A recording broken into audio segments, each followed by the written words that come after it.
Okay, so our project today, we're working on some conducting batons for my band director as a gift. So we're gonna get some of the measurements based off of these ones so we know what size to make them. And so we're gonna use the caliper and a ruler to do that. Welcome to Sassafras Valley.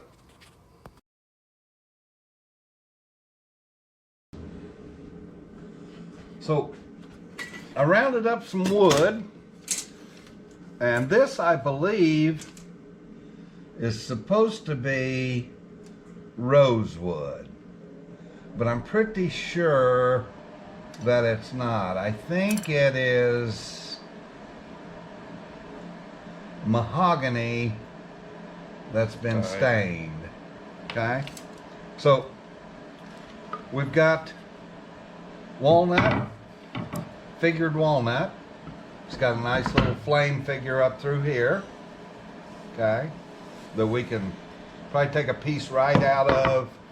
See, it goes right on down into here. We can probably take a piece right out of here and use this part. This would be pretty, but it's almost impossible To turn. We can do it. It's just, it might be beyond our skill level. Okay. I've got some hard maple here. This is actually rock maple, which is nice white wood. And we can use a variety of different stains and color this whatever we want to color it. In fact, I also have a royal blue, which is gorgeous. And this is actual mahogany. It's not Philippine mahogany, but it's a pretty wood. Oh, Yeah, that'll be the last one we turn. definitely. Okay, because I don't have any more of it. So let's go ahead and cut pieces out of all these so that we have blanks, and we'll cut 2 blanks of each, so if we mess one up we got another one. Okay, that are at least 2 1/4 inches long. So we'll need to have some that we can hold in the when we put it on the lathe. We'll have to have some that we can hold in the depending on what device we decide to use to hold it. Okay. But anyway, we'll go ahead and cut them. So let's make them a 4-inch long blank. Should give us plenty to work with, don't you think? Yeah. Okay. All right. Let's go set the table saw up and get started with this.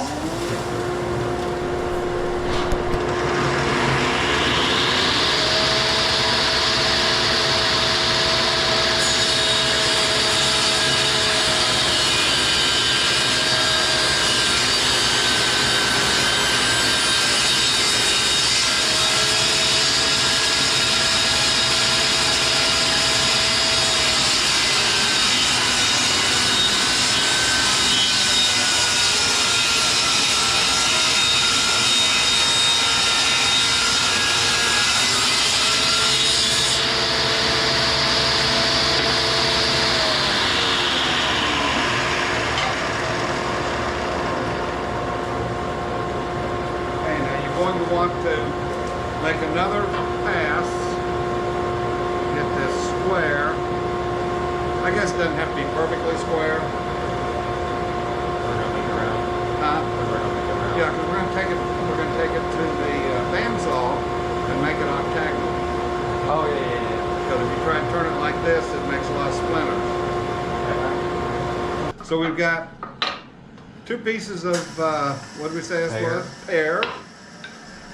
2 pieces of walnut, 2 pieces of mahogany, and we will have 2 pieces of Hard maple. Hard maple. Let's go set up the bandsaw, and we'll cut these corners off. Okay? Okay.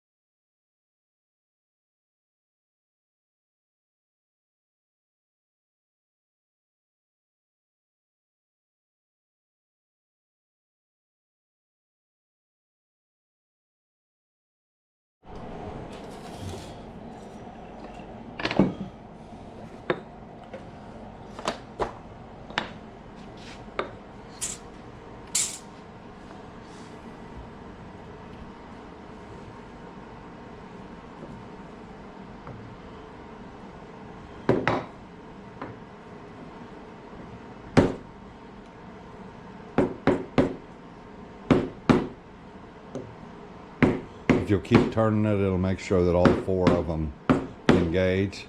Try to strike it as flat as possible with your hammer. And once you see that it's got marks down into the end grain, you can pull it loose and look.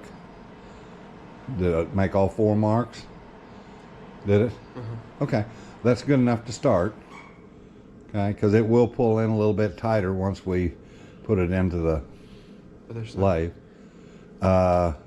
Yeah, go ahead and make one on the other end just in case we want to use it later. It'll be a lot easier to do now.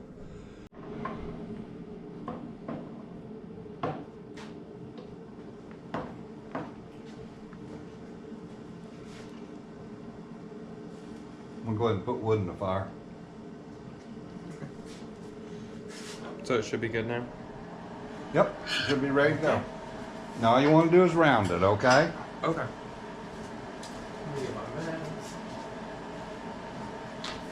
Okay.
It's already pretty round.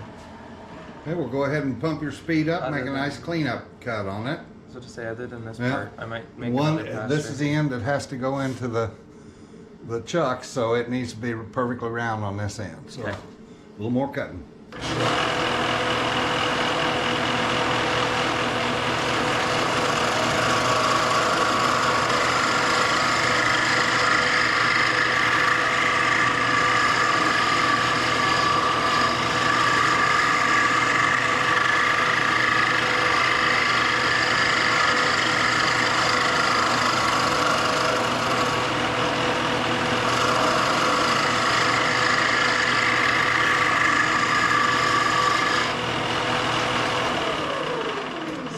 Got us.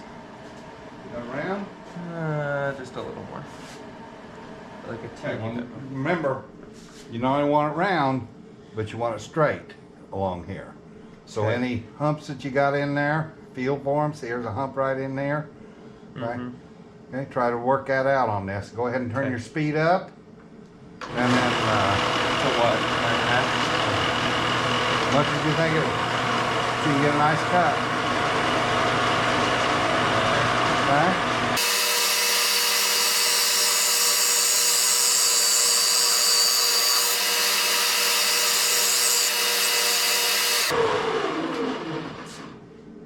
Oh yeah. You liking it? That's much better.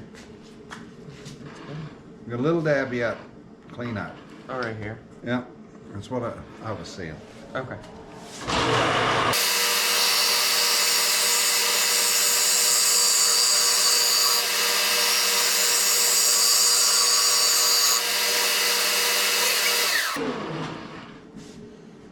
Get it where you like it. Don't forget to turn your speed back down.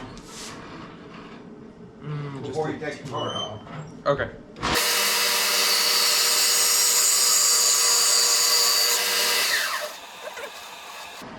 Yeah.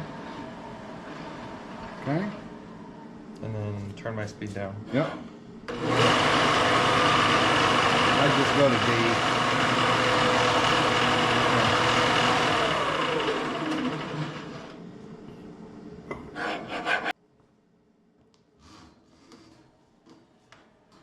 This was the first time Kaden had done any turning of any kind, and I thought that this was be a pretty good way to introduce it to him, but I was really surprised with how quick he took off and ran with it. So I'm going to show a bunch of this in sped up or and some of it in time lapse, but wait till you see the second day he does this. That'll be later in the video. He takes off and, well, wait for it.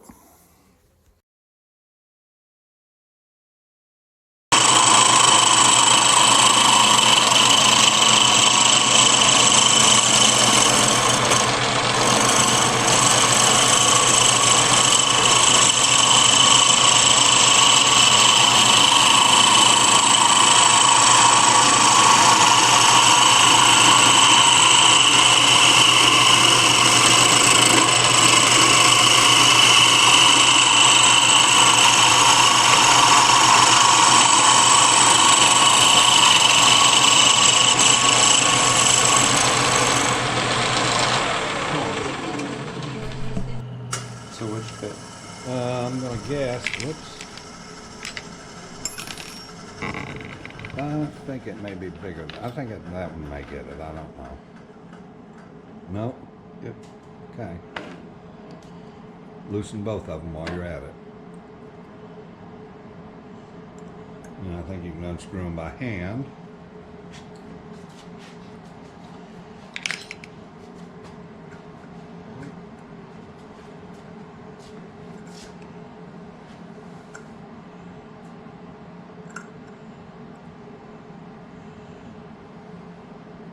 Okay, keep your washers and your screw here, and then you can drop the cutter in there. Now we got two detail cutters here.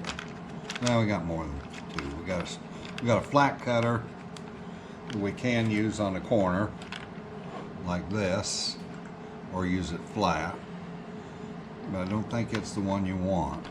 We also have a diamond cutter with a sharp corner. See, and one with a more radius corners. See the difference in the size of those radiuses? This is the easiest to shape with. This is the easiest if you want to do a straight plunge cut, okay? Okay. But I would recommend that one. So let's find a screw that requires a screw that fits into it, yeah. And you won't need the washer. Okay, so go ahead and get it down to where it's loose enough that you, here, move this back out of your way. That's loose enough you can still turn it, but tight enough it's not wiggling. And that will require a different key probably. Is that screw? Yeah, it doesn't have too much stuff in. So stand your key up this time. Okay? And tighten it down and make sure you can still move it. Okay? Then you're going to push this up tight against it. Okay? Lock this one in.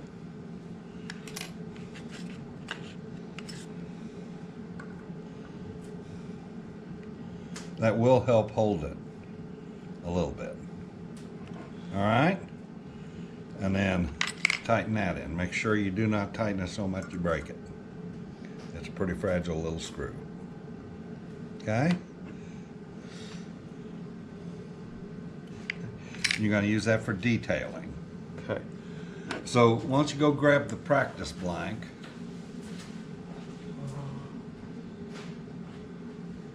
does it have a straight end on it? Okay. So Oh, you only need to get about an inch in there, about like that. Key.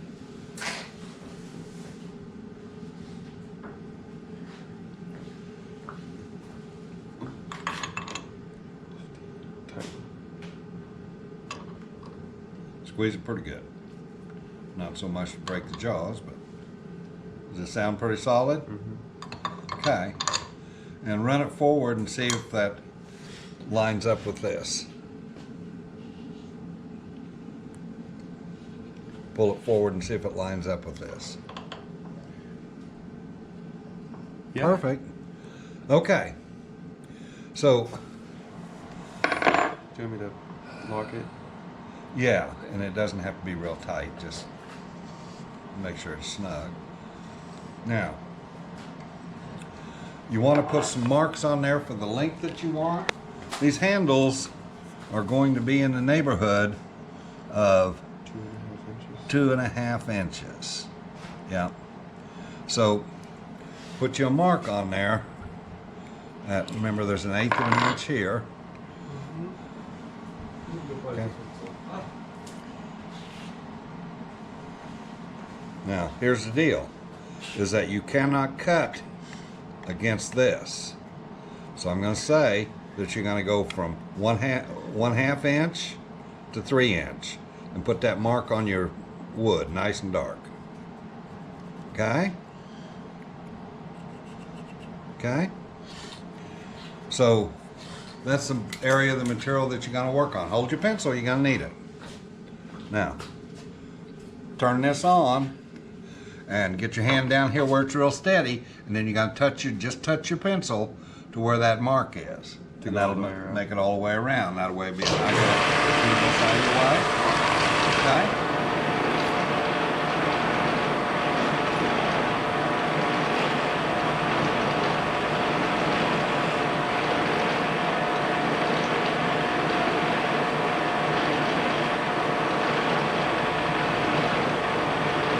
You like it? Can you see it? Yeah. As long as you can see it, it's all that matters. Okay. Now, here's what you got to do. Turn it on.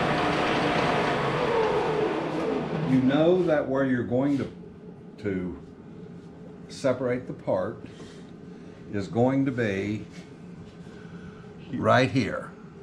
So any shape you make has to be from here to here. Now, this end is where we're going to drill the hole. Okay. So this has to be the smallest one. And it has to be larger than 3/16 inches. Okay. So I don't know what kind of shape you want to practice on, but you'll need to work this down in this direction to where it's deepest there. So what I'd recommend is you work up to this point.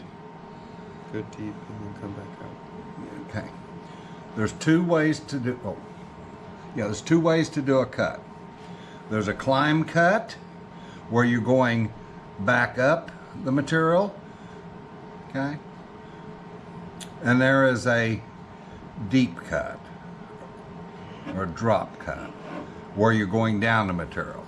Okay. It's so much easier to start high and go low than it is to go low and try to come high, because what ends up happening is that you can control how far you're pushing it in better than you can control the amount of that you're pulling out. Okay. And it's much easier to feel it too. So what I recommend is that you come in here and you plunge just exactly on the center line of this mark to start with. Okay? And you work this half of it, and don't even worry about this half. Okay. This piece up here, because you're going to have a 1/2 inch, 1/4 inch, whatever you're going to have up here for your top shape. Don't even worry about this. Just leave it alone and do all of your work down in here where you're shaping the body and then the stem here. Okay? Okay. So whatever you want to come with. So what I recommend is you take it, put this point right on the center of it, and you turn it so that that edge goes straight, and you have a nice straight line so you don't lose track of it. Oh, okay. And then do all of your work up in here for a while. Okay. Okay? And you're now what? Shaping? Yes. Because you just put this back on the lathe, I'm going to suggest you start with this shaping speed here. Okay. But once you get the feel of it, then you can go ahead and turn this up. This wood is not near as smooth as the wood you've been turning. This is rubber wood. Yeah. It'll be a little wonky and it's going to throw out splinters and all that, but it's good for learning. Okay. So go ahead and get started, and that's called a parting cut. Make your parting cut first. Okay?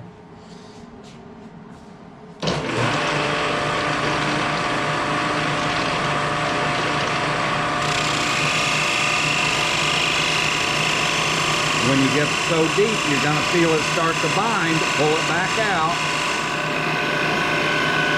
See how it's starting to burn? Pull it back out. Back it out. Yeah, and start clearing material out of the way and working your way back.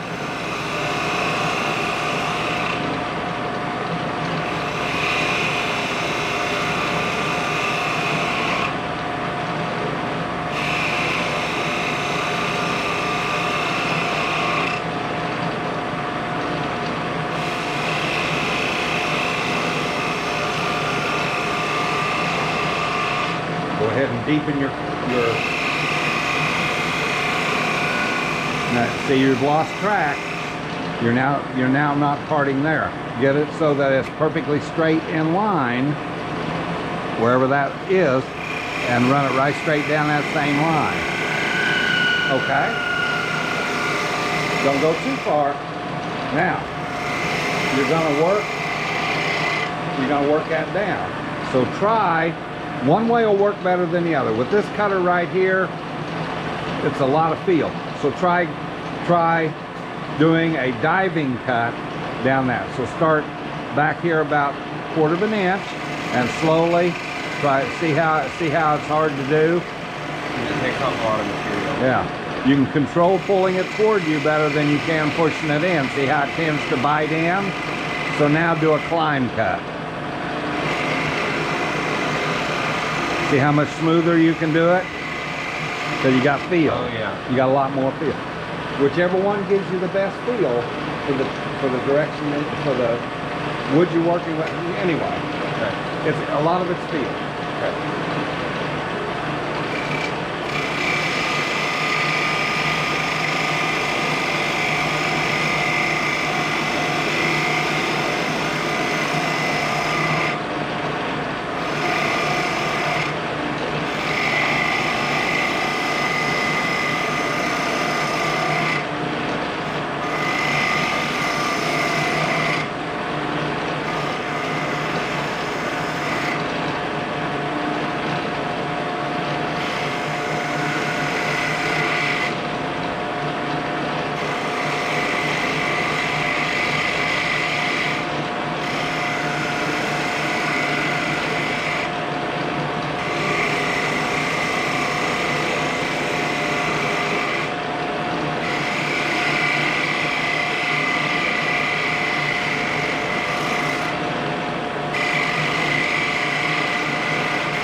Like this,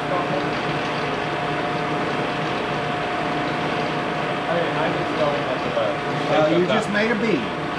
Yeah. So if you want, I don't know. look, you can make. We've got enough here. You can make like 8 different shapes. Yeah. So now, you want to learn how to make that smooth?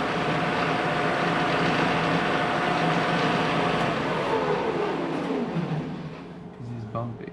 Okay. So what you do is you turn this up, and you go just as lightly as you can. Just like And this brush it. time, you may need to do a climb cut or a plunge cut of just a little bitty piece of it to get the feel of it. This wood's never going to be perfectly smooth. Yeah.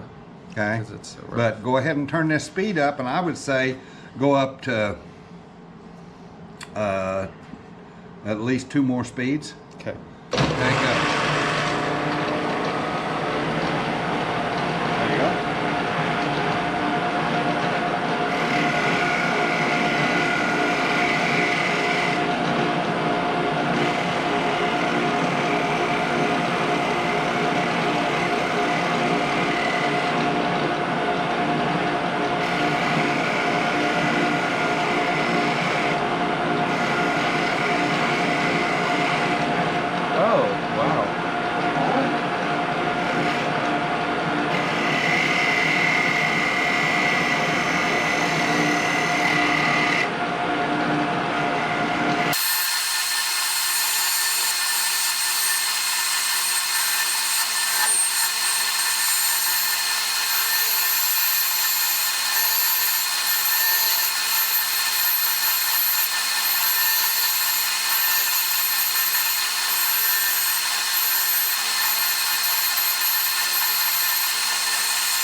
before we part it, why don't you go ahead and sand it? So we'll clean all this up. I'll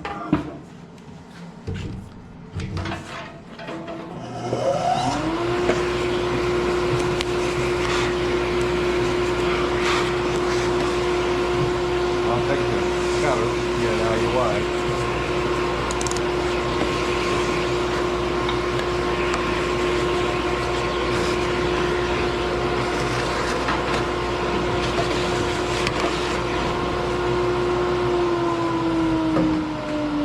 Now they make sanding strips for this, and I've got the sanding strips, but I found that on curves I actually like this flexible material, and I have 4 grits in 100 grit increments, 120, 220, 320, and then 400. So start with the roughest grit, and oh, I grabbed the wrong one.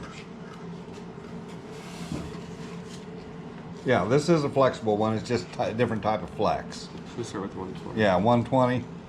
Okay. Fold it, and then you're going to want to work your way down and back up. Okay. Making sure that you don't just end up digging in on these corners, but go back and forth like this at the same time you're doing it, or else you'll just wear all the grit off in one place. And the other thing is that you'll notice it has lines on it. So that means that it'll leave lines on this if you don't keep moving it like this at the same time that you're moving it like this. Move both directions. Okay. Okay? Okay. So start with the 120. Do I need to turn it up? I'd turn it up to sanding speed. Okay. Keep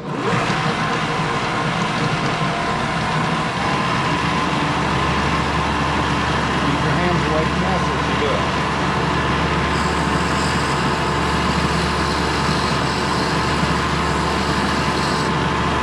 Put quite a bit of pressure on it.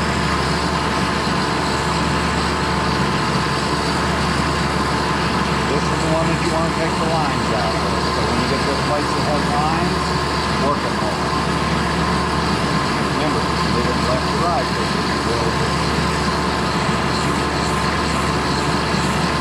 When I turn it off, you see the difference in where you sand it and where you have it.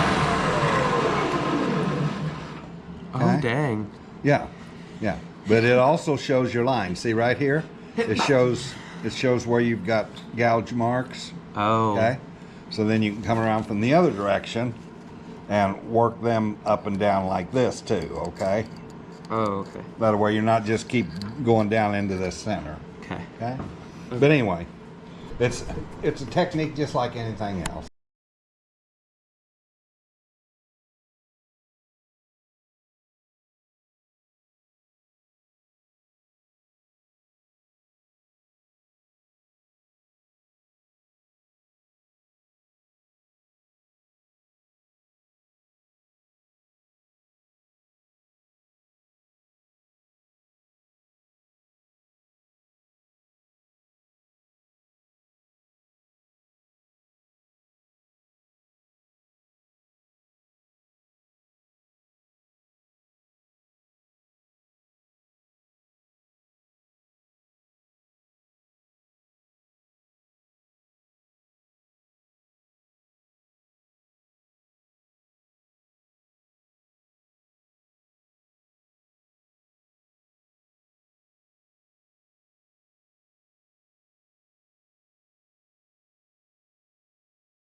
Well, good morning.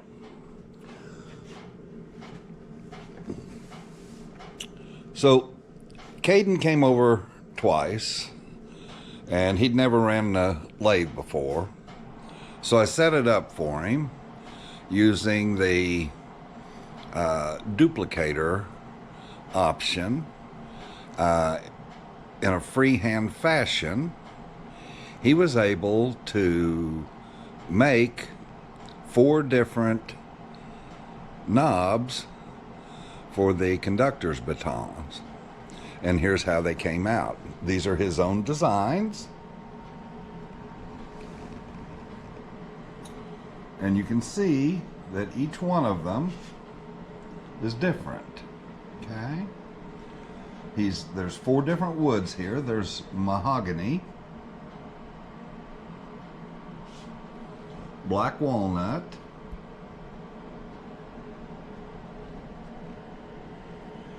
hard maple, and then the practice one, which came out pretty good, it's the first one he made, is rubber wood, and it has an antique pine stain on it. It was a pure pleasure for me to watch Kaden progress. He seems to have a real affinity for woodworking. He's naturally gifted as a artistic type person anyway. But I'm going to have to cut it off here. It's getting pretty long, and I really want to be able to spend some time at the end of this where you get to see him give the gift to his teacher. And that'll be in part 2. I do appreciate you watching, and you have nothing less than a wonderful day.